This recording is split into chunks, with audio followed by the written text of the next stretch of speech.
Hey guys, what's happening and welcome back to Foot Gyan and another episode of Back at with Pulkit.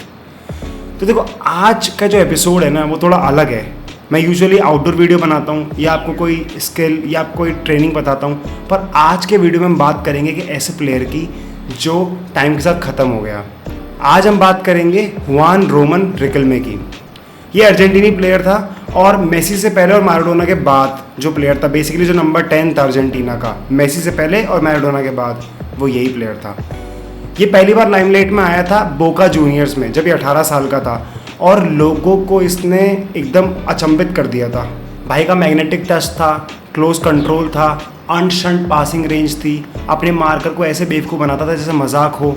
भाई game dictate भी करता था, number 10 पहनता था तो बेसिकली स्ट्राइकर और मिडफील्ड के बीच का कनेक्शन था. देखो टेक्निकलिटी तो बहुत प्लेयर के पास होती है, पर लोग उसके पीछे पागल थे क्योंकि उसकी इमेजिनेशन, उसकी क्रिएटिविटी जो गेम में दिखती थी.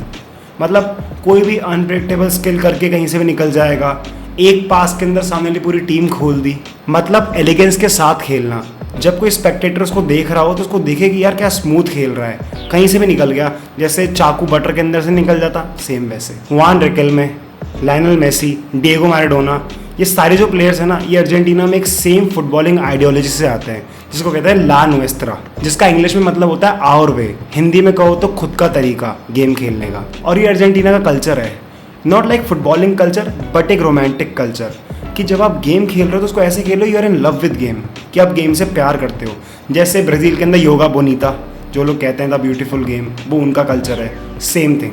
रिजल्ट से इतना मतलब नहीं होता, बल्कि जो पब्लिक आई उसको एंटरटेन करना, अपनी स्किल सेट दिखाना, अपनी इंडिविजुअलिटी दिखाना, खुद का गेम दिखाना, खुद की समझदारी दिखाना. तो भाई ने कई ट्रॉफीज़ जीती, पर जो लोग उसको जानते थे, जो पसंद करते थे, वो ट्रॉफीज़ के लिए नहीं है, उसके गेम प्ले के लिए करते थे कि वो कैसा खेलता है. देखो भाई के जीवन में कॉन्फ्लिक्ट बहुत थे. जब 2002 में बारसा गया तो किसी ने कहा कि पॉलिटिकल साइनिंग है, और 2002 का वर्ल्ड कप में नहीं खेला क्योंकि उसके कोच से नहीं बन रही थी उसकी. 2010 का वर्ल्ड कप नहीं खेला क्योंकि मैराडोना से नहीं बनी उसकी. जब रिकेल्मे बोका जूनियर्स के लिए खेलता था तो लोग उसको एनगांचे बोलते थे, जिसका मतलब होता है हुक. बेसिकली वो अटैक और मिडफील्ड के बीच का हुक था, उसको कनेक्ट करता था. जहाँ टीम में उसकी नीड होती थी वो उस जगह पे उस हिसाब से खेलता था. फॉर एग्जांपल जैसे कोई प्लेयर उसके पास जाके उसका पासिंग ऑप्शन बनना, या डिफेंसिव और मिड लाइन के बीच में ड्रॉप होकर बॉल रिसीव करना, या एकदम फ्लैंक पे टच लाइन पे जाके खेलना, वहाँ से क्रॉस डालना, वहाँ से पासेस डालना, डिफेंडर से बॉल कलेक्ट करके आगे लेके आना. बेसिकली जो भी अटैक बनता था या तो वो उसके थ्रू होके जाता था या उससे स्टार्ट होता था. जो आसपास के टीम मेंबर्स थे वो उसके हिसाब से स्ट्रक्चर में रहते थे, उसके हिसाब से चलते थे, उसकी पोजीशन को रेफरेंस बना के अपने मूवमेंट्स करते थे ताकि पूरी टीम एक सिस्टम में उसके हिसाब से चले. बेसिकली वो सिस्टम था बोका जूनियर्स का. अब जैसे वो लेफ्ट फ्लैंक पे थोड़ा ज़्यादा खेलता था, बेसिकली लेफ्ट मिड के अंदर, तो पूरी की पूरी टीम उस तरफ ज़्यादा क्राउडेड रहती थी. राइट वाला फ्लैंक थोड़ा खाली रहता था, उसके अराउंड खेलते थे सारे के सारे. पर उस वक्त कुछ कोचेस थे जैसे वैन गाल, उनके लिए बहुत प्रॉब्लम थी क्योंकि ये टेक्निक एक प्लेयर पे पूरी डिपेंडेंसी कर देती है एक टीम की. अगर वो प्लेयर इंजर्ड हो गया, मान लो रिकेल्मे इंजर्ड हो गया, तो पूरी टीम की टैक्टिक्स बर्बाद हो गई. वैन गाल एज अ कोच ये इंडिविजुअलिज्म ख़त्म करना चाहता था. वो चाहता था टीम एक सिस्टम में खेले.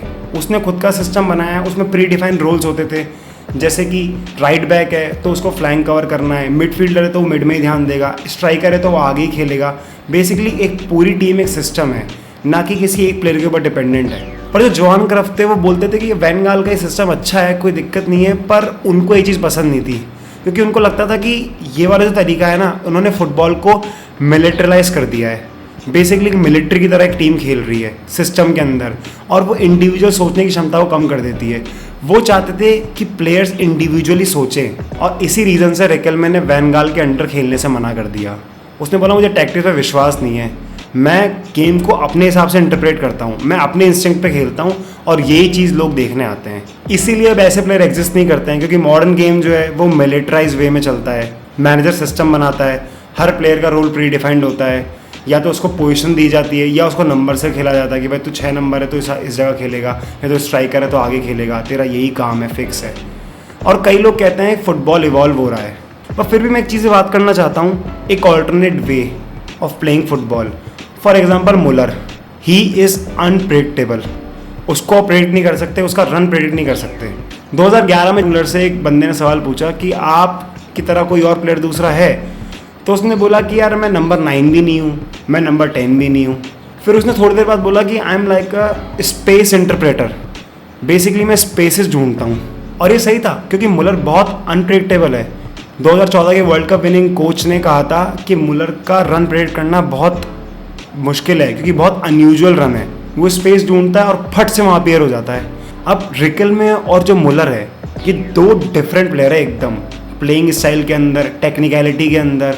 पर इन दोनों में एक चीज़ सेम है कि इन दोनों का खुद का गेम को समझने का तरीका है, खुद का इंटरप्रिटेशन है।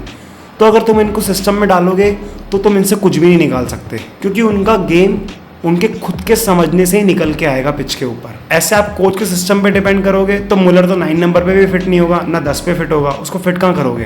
बेसिकली एक लाइसेंस होना चाहिए, प्लेयर के पास एक फ्रीडम होनी चाहिए कि भाई तू गेम को अपने हिसाब से समझ, अपनी मूवमेंट कर। उससे क्या है, इमेजिनेशन ही बढ़ती है गेम की। मुझे पर्सनली लगता है ना कि सिस्टम के चक्कर में, मॉडर्न फुटबॉल के चक्कर में गेम में से इमेजिनेशन या लिमिटेशन ख़त्म नहीं होनी चाहिए। कुछ ऐसे प्लेयर्स होते हैं जो अलग होते हैं, आप कुछ नहीं कर सकते उनका गेम को समझने का तरीका अलग होता है और वो उस वे में ज़्यादा बेटर खेल सकते हैं बजाय एक सिस्टम के अंदर।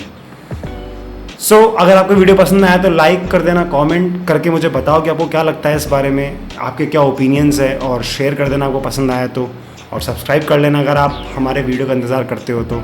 तब तक के लिए बाय।